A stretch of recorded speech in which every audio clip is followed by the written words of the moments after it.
ददति सपदान्तिकम् वन्देऽहं श्रीगुरु श्रीयुतपदकमलं श्रीगुरुनवैष्णवां च श्रीरूपं छत्रजातं सहगण रघुनाथान्वितं तं सजीवं साद्वैतं सवधूतं परिजनसहितं कृष्ण चैतन्यदेवं श्रीराधा कृष्ण पदान् सहगण ललिता श्री विशाखान्वितंश्च नमो विष्णुपादाय कृष्णपृष्ठाय भूतले श्रीमते भक्तिवेदान्त स्वामिनिते नामे नमस्ते सरस्वती देवे गौरवाणी प्रचारिणे निर्विशेष शून्यवादी पाश्चात्य देशतारिणे पाञ्चाकल्पतरुश्च कृपा सिन्धुभ्येव च पतितानां पावनेभ्यो वैष्णवेभ्यो नमो नमः नमो महावदन्नाय कृष्ण प्रेम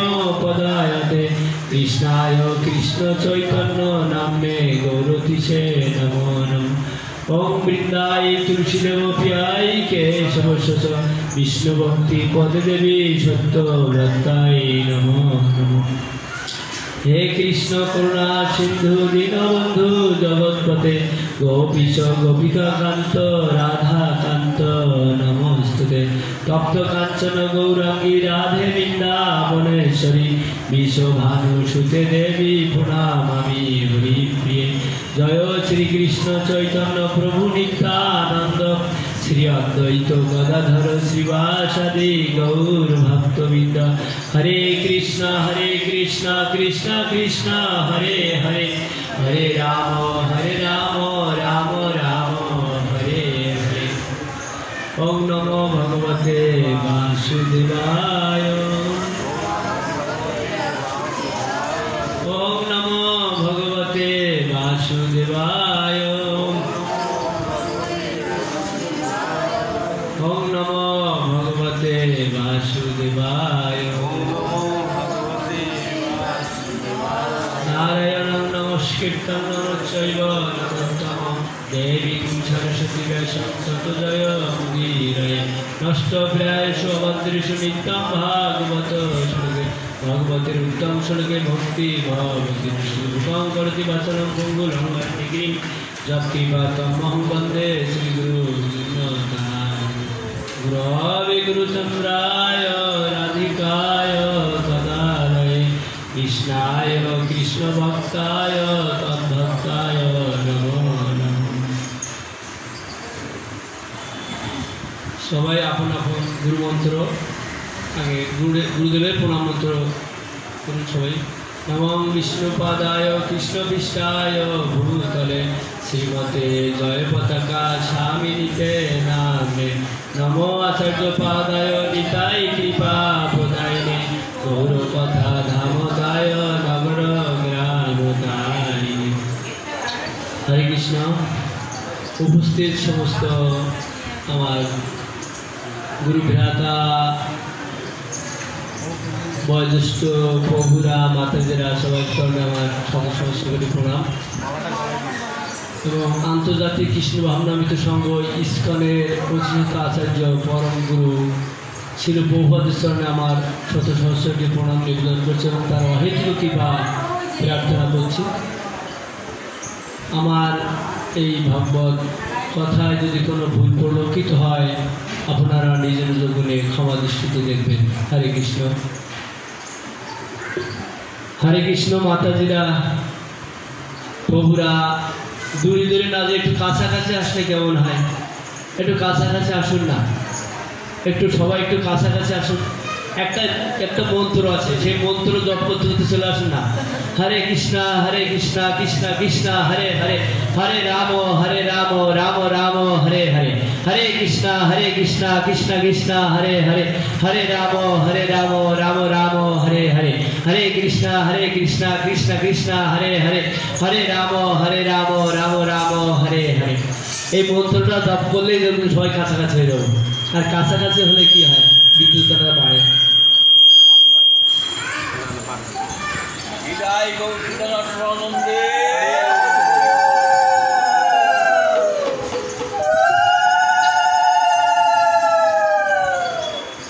हरे कृष्ण আমরা গীতার শ্লোক ধারাবাহিকভাবে এখানে গীতা পাঠ ধারাবাহিকভাবে করা হয়। মাঝখানে 2 সপ্তাহ আমরা আসতে পারিনি, জগন্নাথের রথযাত্রা ছিল, এসব বিভিন্ন কারণে। এখন আমরা গীতার কয়েকটা শ্লোক পড়ব। তার আগে আমি এটা গীতার মাহাত্ম্য পড়ব, তারপরে গীতার শ্লোক।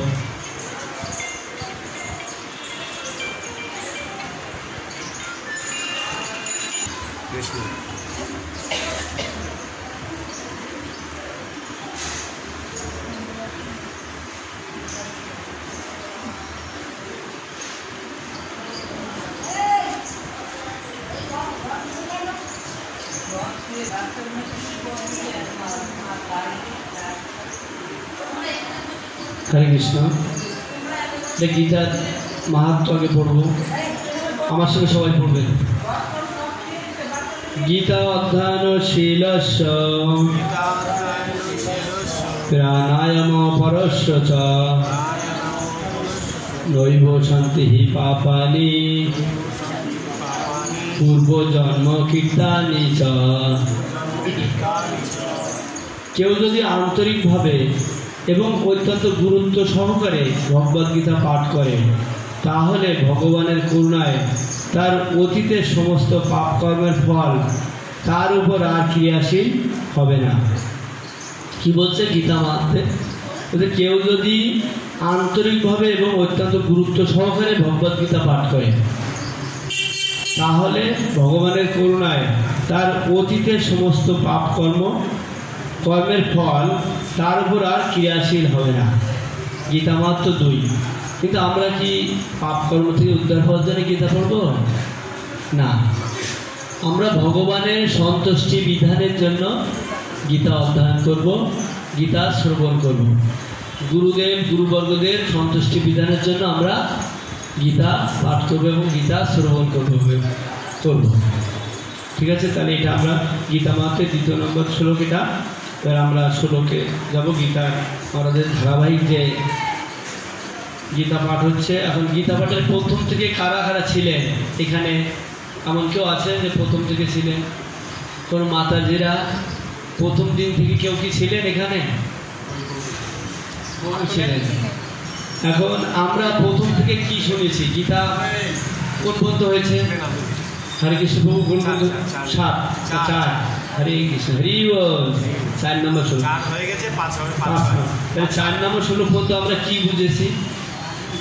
গীতা প্রথম থেকে গীতাটা পড়েছি আমরা।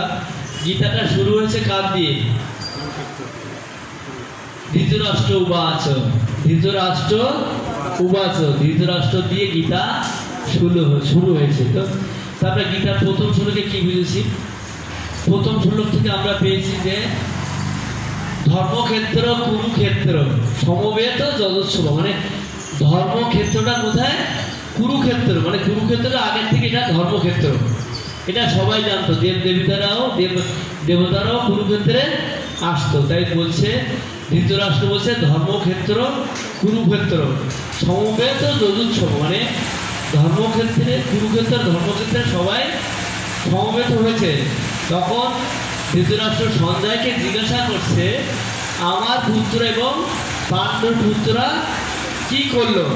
এখানে ধৃতরাষ্ট্র প্রথম শ্লোকেই মানে বিভেদ সৃষ্টি করলো, মানে পাণ্ডব পুত্র এবং আমার পুত্র, তাই না?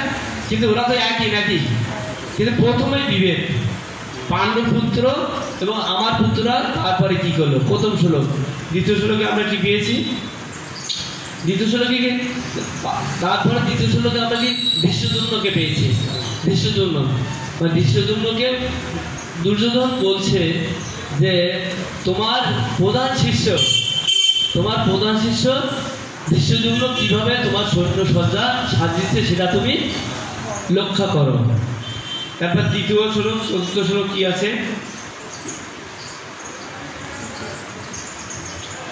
কত নম্বর শ্লোক পড়বো? 5, 6 না, 4 থেকে 6 তুমি করেছো, তাহলে আমি 7 করবো।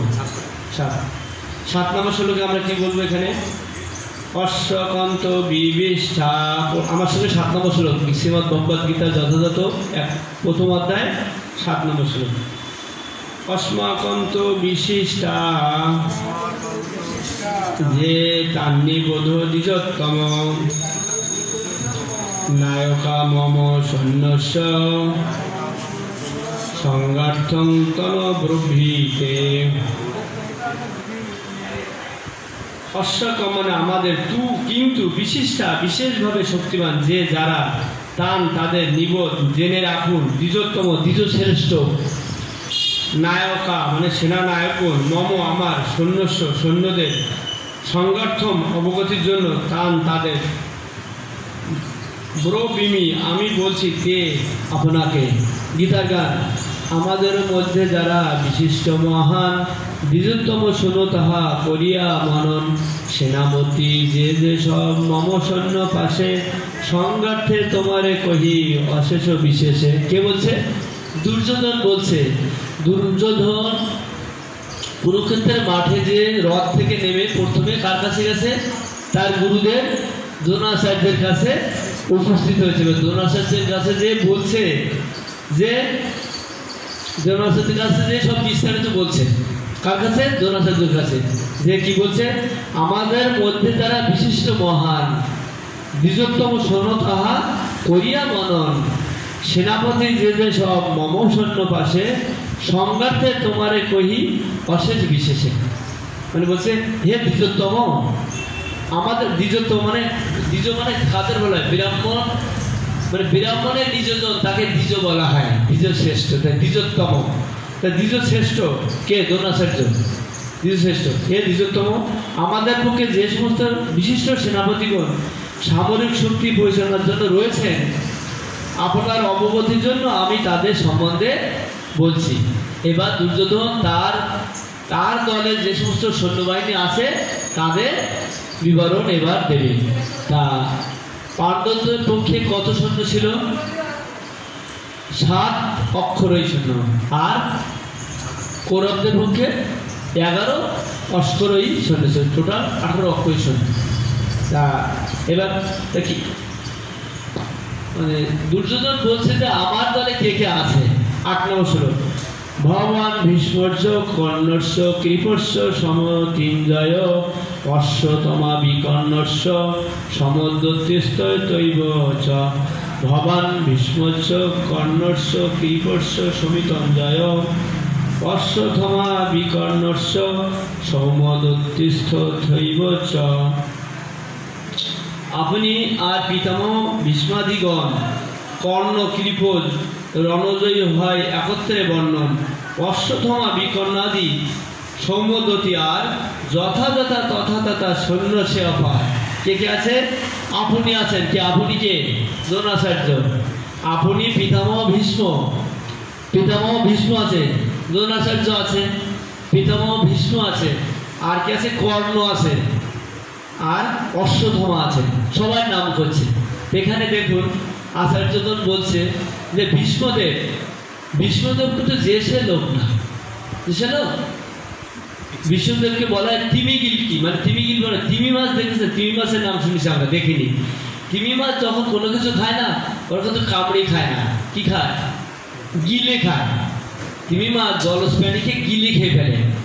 তা ভীষ্মদেব এমন একজন ব্যক্তি যে কুরুক্ষেত্রের যুদ্ধকে সে নিজে একাই করতে পারত। সে একাই করতে পারে। বিশ্বদেব যে সে ব্যক্তি নয়। তিনি কত বছর বেঁচে ছিলেন? মোটে 456 বছর। বিশ্বদেব কত বছর বেঁচে ছিলেন? মোটে 456 বছর। বুঝা গেল? তা বিষ্ণুদেব ছিল। ওই দলে আর কি আছে? কর্ণ আছে, অশ্বত্থমা আছে, আর কি আছে? বিকর্ণ আছে। এখন একটা প্রশ্ন যে এখানে যারা বৈষ্ণব বা যারা নেতা আছে, ধরুন এখন যদি বলা হয় এখানে আসছে কে? মমতা আসছে, প্রধানমন্ত্রী আসছে, তারপরে রাজ্যপাল আসছে, আবার আমিও আসছি, তাহলে আমি কি তার মধ্যে পড়ি? পড়বো কি? পড়বো না। অনেকটা ছোট হবে, তাই না? প্রধানমন্ত্রী, রাজ্যপাল, মমতা। তা বিকর্ণকে বলা আছে। এখানে বলা আছে বিকর্ণ আছে। দুর্যোধন মনে করিয়ে দিচ্ছে কেন?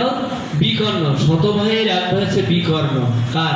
দুর্যোধনের শতভাইয়ের এক ভাই হচ্ছে বিকর্ণ। বিকর্ণ একটু ধর্মভীরু। বিকর্ণ ধর্মভীরু, সেটা মনে করে দিচ্ছে কাকে? দ্রোণাচার্যকে, যে বিকর্ণ কিন্তু এই দলে আছে। তা ধর্মভীরু হলে সে কার দলে যাবে? সে মনের দিক দিয়ে কার কাছে, কার উপাসনা করবে? হ্যাঁ, সে বিভক্ত দলে করবে। তা সেটা দুর্যোধন কূটনীতি, কত কূটনীতি দেখুন। দুর্যোধন সেটা দ্রোণাচার্যকে বুঝিয়ে দিচ্ছে যে এই দলে বিকর্ণও কিন্তু আছে, এটা স্মরণ করে দিচ্ছে। হ্যাঁ, এটা সেখানে রয়েছে আপনার মতো ব্যক্তিত্ব ভীষ্ম, কর্ণ, কৃপাচার্য, অশ্বত্থামা, বিকর্ণ, সমদত্তের প্রতি হরিশ্চর্যা, যারা সর্বদা যুদ্ধে বিজয়ী হয়ে থাকেন। তাহলে এবার 9 নম্বর শ্লোক। অন্যে চ বহব সুরা মদর্থে ত্যক্ত জীবিতা, নানা সশস্ত্র প্রহরণা, সর্বে যুদ্ধ বিশারদা। বলছে আর যে অনেকে বীর আমারও লাগিয়া, আসিয়াছে হেতা সব জীবন ত্যাজিয়া, নানা অস্ত্রপানি সব যুদ্ধে বিশারদ, এরা সব হয় মোর যুদ্ধের সংসদ। আরো বহু বীর রয়েছেন যারা আমার জন্য তাদের জীবন ত্যাগ করতে প্রস্তুত। তারা সকলেই নানা প্রকার অস্ত্রশস্ত্রের সুসজ্জিত এবং তারা সকলেই সামরিক বিজ্ঞানে অভিজ্ঞ। এখানে কিন্তু দুর্যোধন একটা কথা বলছে, দেখুন এখানে বলছে আরো বহু বীর রয়েছেন যারা আমার জন্য তাদের জীবন ত্যাগ করতে প্রস্তুত। এখানে বুঝিয়ে দিচ্ছে যে এই যুদ্ধক্ষেত্রে কি আমাদের মৃত্যু হবেই, এ কেউ রক্ষা করতে পারবে না। এর পরবর্তী শ্লোকে আরো আছে, দেখবেন পরপর। আর একটু আমি আরেকটু যাবো আর কি। তা বলছে আমাদের অনেক অস্ত্রশস্ত্র আছে, কিন্তু সামরিক বিজ্ঞানে আমরা অভিজ্ঞ। আমাদের দলে যারা আছে তারা আমার জন্য জীবন দিতে প্রস্তুত। মানে এই যুদ্ধক্ষেত্রে আমাদের জীবন যে বিপন্ন হবে এটা একদম অবধারিত। এবার 10 ও 11 নম্বর শ্লোক। অপর্যাপ্তং তস্মাকং বলং ভীষ্ম ভিরাক্ষিতম, পর্যাপ্ত তিমিতসাং বলং ভীমাভিরক্ষিতম, অয়নেষু চ সর্বেষু যথা ভাগম্ব স্থিতা, ভীষ্ম মেবাভিরক্ষত ভবন্ত স এব হি। অপর্যাপ্ত মম সৈন্য ভীষ্ম সেনাপতি, পর্যাপ্ত ওদের সৈন্য ভীম যার গতি, যথাস্থানে স্থিত থাকি আপনি সকলে, রক্ষ ভীষ্ম পিতামহে হেন যুদ্ধ স্থলে। আমাদের সৈন্যবল অপরিমেয়, আমাদের সৈন্যবল অপরিমেয় মানে অপর্যাপ্ত। এটা একটা দেখুন অপর্যাপ্ত মম সৈন্য ভীষ্ম সেনাপতি, বলছে আমাদের সৈন্যবাহিনী অপর্যাপ্ত, তার সেনাপতিকে ভীষ্মদেব। আর পর্যাপ্ত ওদের সৈন্য ভীম যার গতি। ওদের সৈন্য কি পর্যাপ্ত, আমাদের সৈন্য অপর্যাপ্ত। মানে কি কোনো ভালো জিনিসের আগে যদি অ লাগানো হয় তাহলে কি হয়? ওই ভদ্রলোক বিশাল ধার্মিক, যদি অ লাগানো হয় অধার্মিক, তাই না? অনেক সময় এগুলো তো বলছে অপর্যাপ্ত, বলছে আমাদের সৈন্য অপর্যাপ্ত আর পাণ্ডবদের সৈন্য পর্যাপ্ত। পর্যাপ্ত মানে যেটা আমার প্রয়োজন ততটুকু। দেখুন এখানে কিন্তু আমাদের শ্লোকটা এমনভাবে পড়তে আমরা জিনিসটা যেন বুঝতে পারি, তাই না? মানে এমনভাবে ব্যাখ্যাকাররা এমনভাবে আমাদের আচার্য দিয়েছে যে অপর্যাপ্ত কাদের সৈন্যবাহিনী? কৌরবদের। আর পাণ্ডবদের সৈন্যবাহিনী দুর্যোধন নিজে বলছে যে আমাদের সৈন্যবাহিনী অপর্যাপ্ত, আর তার সেনাপতিকে ভীষ্মদেব।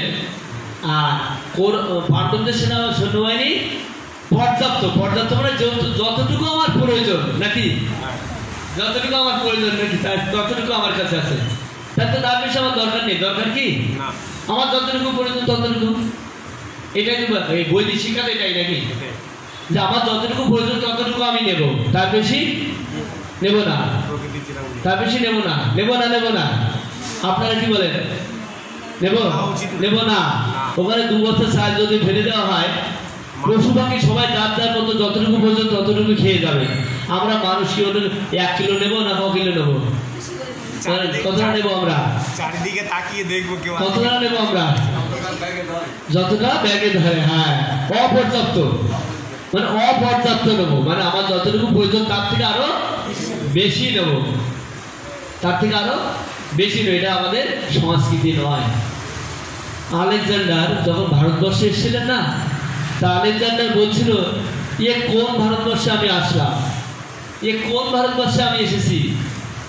তো বলছে কিরকম, বলছে একজন জমি বিক্রি করেছে, তার একটা জমি ছিল, এক খণ্ড জমি ছিল, তো জমিটা একজনকে বিক্রি করেছে।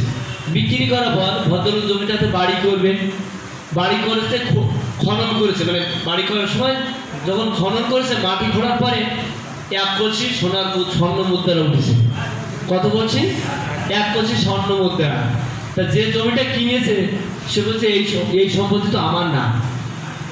এটা ভারতীয় সংস্কৃতি। এখন না আমরা সাইজ সব নিয়ে যাই, কিন্তু আগে কিন্তু নিত না। আগে মানুষের একটা কথার দাম ছিল না। তা বলছি এই স্বর্ণার কলসি তো আমার না, এটা যার কাছ থেকে কিনেছি জমিটা তাকে ডেকেছে, বলছে দেখো তোমার জমির মাটি খুঁড়ে 1 কলসি স্বর্ণ মুদ্রা আমি পেয়েছি। তখন যার জমি আগে ছিল সে বলছে না, ওটা তো আমার না। তার মানে বলে জমিটা তো আমি আপনাকে বিক্রি করে দিয়েছি, ওই জমিটা আমার আর কোনো অধিকার নেই। তাহলে এই বলে দুজন, এ বলছে আমার, এ বলছে আমার না, ও বলছে আমার না। তো বলছে ঠিক আছে, তাহলে রাজার দরবারে বিচার দেওয়া হোক। তখন কি আলেকজান্ডার, তা আলেকজান্ডারের কাছে বিচার চলে গেছে। তা আলেকজান্ডার বলছে কি হয়েছে, তা বলছে যে আমি জমি বিক্রি করে দিয়েছি, উনি কিনেছে। এবার উনি কেনার পরে ওই জমিটা খনন করে 1 কলসি স্বর্ণ মুদ্রা পেয়েছে। এখন উনি আমাকে ওইটা নিতে বলছে, কিন্তু আমি তো সেটা নেব না, কারণ আমি তো জমিটা বিক্রি করে দিয়েছি। তখন ওই ভদ্রলোক বলছে না না, আমি জমি কিনলেও আমি জমির নিষ্ঠা তো আমি কিনিনি, ওটা তো ওনার সম্পত্তি, ওটা কেন আমি নেব। তখন আলেকজান্ডার বলছে, আমি কোন ভারতবর্ষে আসলাম, কোথায় আসলাম, এই ভারতবর্ষে কি বৈচিত্র্য। তাই এটা হলো ভারতীয় সংস্কৃতি। এটা বলছে ধর্মে মহান হবো আমরা, কর্মে মহান হবো। তা আমরা কি ধর্মে মহান হয়েছি? আমরা কি ধর্মে মহান? না, ধর্মে মহান না, যেহেতু আমরা কর্মেই তো মহান না। আমার সমস্ত দিন আমরা সারাদিন কাজ করি না, কাজ করি সামান্য। আমরা কর্মেও মহান না, ধর্মেও তো মহান না। ধর্মে মহান কখন হবো? আমি ধর্মীয় আচরণ যখন করবো তখন ধর্মে মহান হবো। কিন্তু আমরা কি ধর্মীয় আচরণ করি না। আমরা গীতা পড়ি না। আমাদের ধর্মগ্রন্থ কি? গীতা নাকি? আমাদের ধর্মগ্রন্থ গীতা। মুসলিমদের ধর্মগ্রন্থ কি? কোরআন। বাইবেল। খ্রিস্টানদের ধর্মগ্রন্থ কি? বাইবেল। আমাদের ধর্মগ্রন্থ কি? গীতা।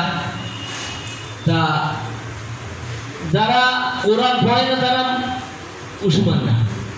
কোরআন তারা পড়বে, তাই যত বাচ্চা হোক সবাই তারা কোরআন পড়ে। আর যারা খ্রিস্টান তারা বাইবেল পড়ে। আমরা হিন্দুই গীতা পড়ি, তারপরে জোর করে বলবো আমি হিন্দু, আমি গর্ব করে বলি আমি হিন্দু। আমি কি হিন্দু? আমি গীতা পড়ি না, ভাগবত পড়ি না, চৈতন্য চৈতন্য পড়ি না, আমরা আচার্যদের গ্রন্থ পড়ি না, ষড়গোস্বামীদের গ্রন্থ পড়ি না, মুখী বলি আমি হিন্দু। কিসের হিন্দু আমি? কিছুই তো করি না। করি কিছু করি না। আমি ধর্ম আচরণ করবো তবে তো আমি ধর্মের মহান হবো নাকি? আমি আচরণ যদি না করি তাহলে ধর্মে কি করে মহান হবো? ঠিক কিনা? না ভুল বলছি আমি? আমাদের গীতা পড়া উচিত। যার যে গুরুদেব আছে সেই গুরুদেবের গ্রন্থ আছে, গ্রন্থ পড়বো, গীতা পড়বো। গীতা তো কারণ না, গীতা ভগবান প্রণীত আইন। একটা দেশ চলতে গেলে একটা আইন হয় না? একটা আইন আছে, এই দেশটাতে চলছে একটা আইন আছে। তদ্রূপ পারমার্থিক জগতে আমাদের যদি যেতে যায় আমাদের গীতা পড়তে হবে। গীতা হচ্ছে গাইডলাইন্স। গীতাতে আমরা গীতা পড়ে কি পাবো? গীতা পড়লে আমরা কি পাবো? গীতা পড়ে আমরা জানতে পারবো ভগবানকে। গীতা পড়ে কি জানবো? ভগবানকে। এটা গীতা পড়ে, অন্য কিছু পড়লে আমরা কি ভগবান জানতে পারবো না। মুসলিমদের কোরআন পড়ে জেনেছে যে তাদের আরাধ্য দেবতা আল্লাহ। তা আমাদের গীতা পড়ে জানতে হবে যে ভগবান কে। আর কি জানতে পারবো? গীতা পড়ে জানতে পারবো এই সংসারটা কিভাবে চালাতে হয়। আমার একটা সংসার আছে, আপনার সবার একটা সংসার আছে। গীতা পড়লে আমরা জানতে পারবো সংসারটা কিভাবে চালাতে হবে। অনেক কাজ নেই কর্ম নেই গীতা পড়ো বলে কিনা, অনেকেই বলে, বলে না? আর তুলসীমালা গলায় দিলেই তো বলে, আর তিলক করলে তো আর রক্ষা নেই। বলে দেখো দুদিন তিলক করে কণ্ঠে মালা পরে ঘুরবে, এদের তো কোনো কাজকর্ম নেই। তা আমাদের কাজকর্ম নেই, তা ওরা কি আমাদের খেতে দেয় নাকি? যারা বলে তারা কি আমাদের খেতে দেয় নাকি?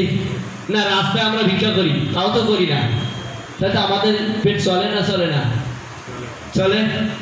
তাহলে তারা তিলক করে কণ্ঠে মালা করে ঘুরবে, তাদের কোনো এমনি লজ্জা পাওয়ার কোনো বিষয় না। যারা বলছে তারা তাদেরকে বলতে দিতে হবে। তাই গীতা পড়ে আমরা জানতে পারবো আমাদের সংসারটা আমরা কিভাবে সুষ্ঠুভাবে চালাবো। কারণ গীতা পড়লে আমরা এটা জানতে পারবো। গীতা পড়লে আর কি জানতে পারবো? গীতা পড়লে আমরা জানতে পারবো আমরা কতটুকু খাবো, কতটুকু আমার খাওয়া উচিত। এই কতটুকু আমি গলা পর্যন্ত খাবো, না এই দেহ এই পেটটাকে 4 ভাগ 3 ভাগ করবো, তার 2 ভাগ খাবো, 1 ভাগ ফাঁকা রাখবো। গীতা পড়লে জানতে পারবো। গীতা পড়লে আমরা জানতে পারবো আমি কোন গুণে থাকবো। আমি সপ্ত গুণে থাকবো, না রজগুণে থাকবো, না তম গুণে থাকবো। গীতা পড়লে আমি জানতে পারবো আমি কত ঘন্টা ঘুমাবো। হ্যাঁ, এই গীতার মধ্যে সব আছে। গীতা পড়লে আমি জানতে পারবো একটা সুস্থ মানুষের কত ঘন্টা ঘুমানো দরকার। হ্যাঁ, তাই না? আর কি জানতে পারবো গীতা পড়ে? গীতা পড়ে জানতে পারবো আমার কি মাখা উচিত, কি ডায়েটিং করবো। আমি কি সারাদিন না খেয়ে থাকবো? অনেকে এখন ডায়েটিং করে না, না মোটা হয়ে যাচ্ছি প্রভু, এখন না মোটা হয়ে যাচ্ছে, আর খাওয়া যাবে না বলে, অনেকেই বলে। তা কি এটা গীতা পড়লে জানতে পারবো তোমার কতটুকু খাওয়া উচিত। গীতা পড়ে আমি জানতে পারবো। তা গীতাতে আমি সব কিছু পাবো। এই গীতাটা, এই গীতা কার কার ঘরে আছে? একটু হাত উঁচু করো তো, গীতা কার কার ঘরে আছে? সবার ঘরে গীতা আছে। আপনারা সবাই গীতা পড়বেন। যার ঘরে গীতা নেই সে গীতা কিনবে, গীতা কিনে কাউকে দিয়ে পড়াবেন যে তুই একটা শ্লোক পড়, আমি একটু শুনি। আমি তো হিন্দু না, আমি সনাতন, সনাতন আমি, তাই তো? তা আমাকে গীতা পড়া উচিত। প্রতিদিন গীতা আমাকে একটু না একটু আমাকে পড়তে হবে। তা গীতা যদি পড়ি, বলছে গীতা যদি আমি পড়ি তাহলে আমি ভগবানের নাম করতে হবে। ভগবান, গীতা মানে কি? ভগবানের মুখনিসৃত বাণী। ভগবানের মুখনিসৃত বাণী হচ্ছে গীতা। তা সেটা যদি আমি পড়ি তাহলে কি পড়বো? ভগবানের মুখনিসৃত বাণী পড়ছি, তা পড়লে আমার মঙ্গল হবে না অমঙ্গল হবে? মঙ্গল হবে। তাহলে মঙ্গল, আমরা তো সবাই আনন্দ চাই নাকি? আনন্দ চাই, আনন্দ চাই। তো এই সংসারে কিন্তু আনন্দ নেই, আছে? আনন্দ আছে? কেন নেই? নেই কেন? আনন্দটা কেন নেই সেটা আমাকে বুঝতে হবে। কারণ এই জায়গাটা আনন্দের জায়গা নয়, এই জায়গাটা আনন্দের জায়গা নয়। এটা বেদে বলছে, বেদে বলছে দুঃখালয় অশাশ্বত। এটা দুঃখের জায়গা, এখান থেকে আনন্দ পাওয়া যাবে না। আনন্দ পেতে গেলে যে আনন্দ দান করে তার আরাধনা করতে হবে। সচ্চিদানন্দ, সচ্চিদ আনন্দ কে? ভগবান, পরম ঈশ্বর, সচ্চিদানন্দ বিগ্রহ, অনাদির আদি গোবিন্দ, সর্বকারণেরও কারণ। তাহলে আমরা যে আনন্দ দান করবে তার নাম করলে তবে তো আনন্দ পাবো নাকি? আমি সারাদিন যদি অন্য লোকের নাম করি তাহলে কৃষ্ণকে কি পাবো? যখন কৃষ্ণ কৃষ্ণ কৃষ্ণ কৃষ্ণ কৃষ্ণ বলবো তখন কৃষ্ণই পাবো নাকি? তাহলে আমরা সারাদিন যদি কৃষ্ণকে ডাকি তাহলে কৃষ্ণকে পাবো। আমি হাতে কাজ করবো, কৃষ্ণকে তো ডাকতে পারি, পারি পারি আমি যখন খুশি কৃষ্ণকে ডাকতে পারি। তাই এরকম একজন ব্যক্তি, আমি আজকে 8 নম্বর শ্লোক অবধি পড়েছি, ঠিক আছে? তা এখানে তো আচ্ছা আমি পরে বলছি। তা এরকম একজন ব্যক্তি, উনি সময় পান না, সারাদিন পরিশ্রম, সারাদিন ধনাঢ্য ব্যক্তি, তো অনেক ব্যবসা বাণিজ্য আছে, তাহলে সারাদিন পরিশ্রম করে সময় পায় না। তখন একজন সাধু এসছে। কে এসছে? সাধু। কি ব্যাপার, তুমি একটু ভগবানের নাম করো না? বলে সময় পাই না তো কী করে করবো, সকাল থেকে রাত অবধি আমার পরিশ্রম থাকে, সমস্ত কাজকর্ম থাকে, রাজ দরবারে যেতে হয়। তারপর তুমি তো প্রাত ক্রিয়া করতে যাও। বলে হ্যাঁ যাই। তা তখন তো তুমি নাম করতে পারো, তখন ত্রেতা যুগ, তা কার নাম করবে?